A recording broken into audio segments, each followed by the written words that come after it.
Assalamualaikum warahmatullahi wabarakatuh. Perkenalkan, nama saya Rifa Ditya dari kelas AB 4508 dengan NIM 150121846. Di sini saya akan mempresentasikan tugas proyek ke-1 dengan materi Corporate Governance. Sebelum masuk ke dalam materi, saya akan memberitahu sedikit kaitan erat antara tata kelola perusahaan dengan corporate governance. Tata kelola perusahaan merupakan aturan pengambilan keputusan kolektif dalam mengatur di mana adanya pluralitas aktor atau organisasi yang di mana tidak ada sistem kontrol formal yang dapat mendikte ketentuan hubungan antara aktor dan organisasi. Dengan kata lain, sebuah organisasi atau kelompok yang mampu memanajemen atau mengelola suatu perusahaan dengan baik secara globalisasi atau menyeluruh dan secara demokratisasi, yang berarti setiap orang bebas memberikan pendapatnya tanpa adanya rasa takut. Lalu, what is corporate governance? Corporate governance sendiri merupakan kebutuhan dan keharusan dalam mengelola suatu perusahaan dengan prinsip-prinsip transparansi, agar perusahaan menjadi efektif, efisien, dan juga ekonomis. Dengan kata lain, corporate governance merupakan upaya perbaikan terhadap sistem, proses, dan seperangkat pengaturan dalam mengelola suatu organisasi yang pada esensinya mengatur dan memperjelas hubungan, wewenang, hak, dan kewajiban semua pemangku kepentingan perusahaan, baik Dewan Komisaris maupun Dewan Direksi. Adapun tujuan dari corporate governance sendiri yang pertama, dapat mengoptimalkan nilai perusahaan dan dapat mendorong nilai perusahaan. Adapun 5 prinsip corporate governance yang disebut dengan tarif. Yang pertama, transparansi. Perusahaan harus menyediakan informasi tepat waktu, memadai, jelas, akurat, dan dapat diperbandingkan secara mudah oleh seluruh stakeholder. Yang kedua, accountability. Merupakan penetapan rincian tugas dan tanggung jawab dari setiap karyawan perusahaan dengan visi, misi, nilai perusahaan, dan strategi perusahaan. Lalu yang ketiga ada responsibility, yang merupakan perusahaan harus mampu menjalankan tanggung jawab sosial, antara lain peduli terhadap masyarakat di lingkungan perusahaan dan kelestarian lingkungan perusahaan itu sendiri. Yang keempat ada independensi.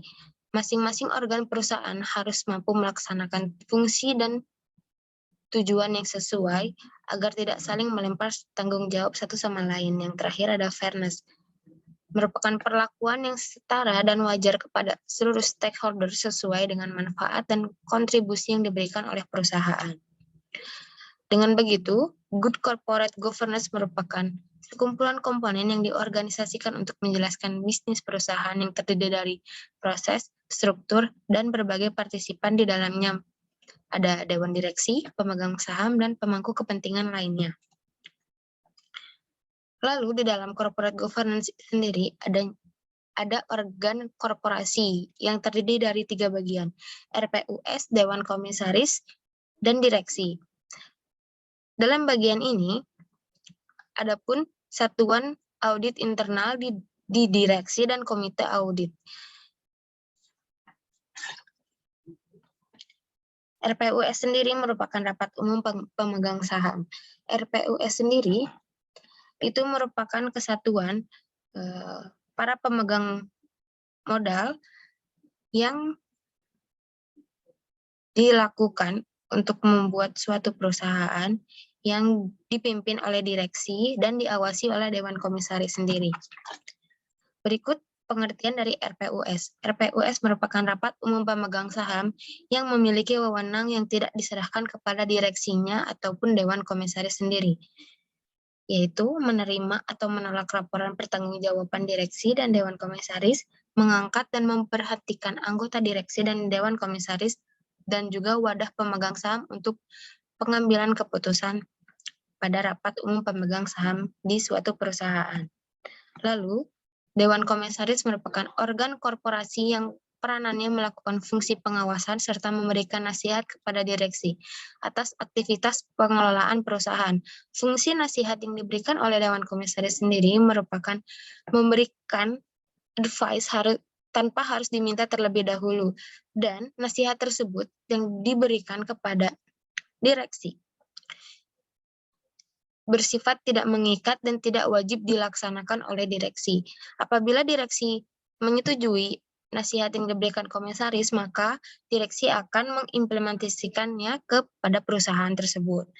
Lalu adapun fungsi dari Dewan Komisaris sendiri, yaitu mereview strategi korporasi yang dirumuskan oleh direksi, yang kedua mengawasi kebijakan dan implementasi pengendalian internal, yang ketiga mengawasi dan memantau prodi resiko perseroan. Peranan pengawasan Dewan Komisaris sendiri yaitu yang satu menjabarkan fungsi pengawasan dalam bentuk tulisan, yang kedua menetapkan pembagian tugas pengawasan di antara anggota Dewan Komisaris, yang ketiga mengadakan rapat secara rutin dengan direksi maupun internal dari Dewan Komisaris sendiri, dan yang terakhir membuat laporan atau risalah rapat sebagai alat pembuktian terlaksanakannya pelaksanaan pengawasan. Lalu ada direksi. Direksi merupakan perseroan yang berwenang dan bertanggung jawab penuh atas pengelolaan perseroan yang dijalankan sesuai dengan maksud dan tujuan perseroan. Tugas dari direksi sendiri yaitu menjalankan operasional perusahaan untuk pengambilan keputusan dan kepentingan perseroan dengan memperhatikan kebijakan perundang-undangan yang berlaku. Dengan kata lain, direksi melakukannya karena direksi yang menjalankan pekerjaan sehari-hari di perusahaan. Lalu adapun fungsi dari direksi sendiri yaitu merumuskan visi dan misi serta memilih strategi untuk pencapaian visi dan misi yang akan dicapainya. Yang kedua, memimpin pengelolaan perusahaan dan implementasinya sendiri.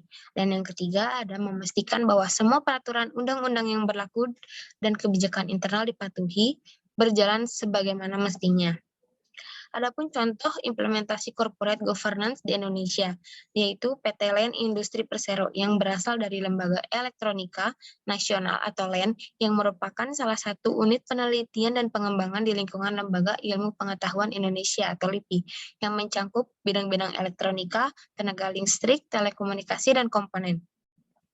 LEN adalah satu-satunya BUMN yang bergerak dalam bidang elektronika untuk industri dan prasarana. Arah pengembangan perusahaan dijelaskan dalam visi perusahaan, yaitu menjadi perusahaan elektronika kelas dunia dan memiliki visi perusahaan yaitu meningkatkan kesejahteraan stakeholder melalui inovasi produk industri elektronika dan prasarananya. Lalu, dengan begitu, perusahaan PT LEN sendiri itu menerapkan good corporate governance pada perusahaannya, yang berkomitmen menerapkan prinsip good corporate governance pada aspek bisnis operasionalnya menggunakan 5 prinsip good corporate governance, yaitu tarif, transparansi, accountability, responsibility, independensi, dan fairness. Perusahaan meyakini bahwa terlaksananya good corporate governance secara konsisten akan memperkuat posisi perusahaan dalam menghadapi persaingan usaha, meningkatkan efektivitas dan efisiensi dalam mengolah sumber daya perusahaan, dan memaksimalkan nilai perusahaan dalam jangka panjang, serta meningkatkan kepercayaan para stakeholder perusahaan sendiri. Adapun beberapa aspek penilaian penerapan good corporate governance pada PT LEN, yaitu pertama, komitmen terhadap penerapan tata kelola berkelanjutan. Yang kedua, terlaksananya pemegang saham dan RPUS. Yang ketiga, pengawasan dari Dewan Komisaris. Yang ketiga, pemimpin dari direksi. Yang kelima, mengungkapkan informasi dan transparansi kepada seluruh stakeholder, di mana informasi antara keuangan, modal usaha, dan lain-lainnya itu dibukakan secara umum untuk dapat dilihat oleh stakeholder. Dan yang kelima, aspek lainnya merupakan etika kerja dan lain-lain. Mungkin sekian presentasi yang saya bisa sampaikan. Bila ada salah dan kurangnya saya memohon maaf. Terima kasih. Assalamualaikum warahmatullahi wabarakatuh.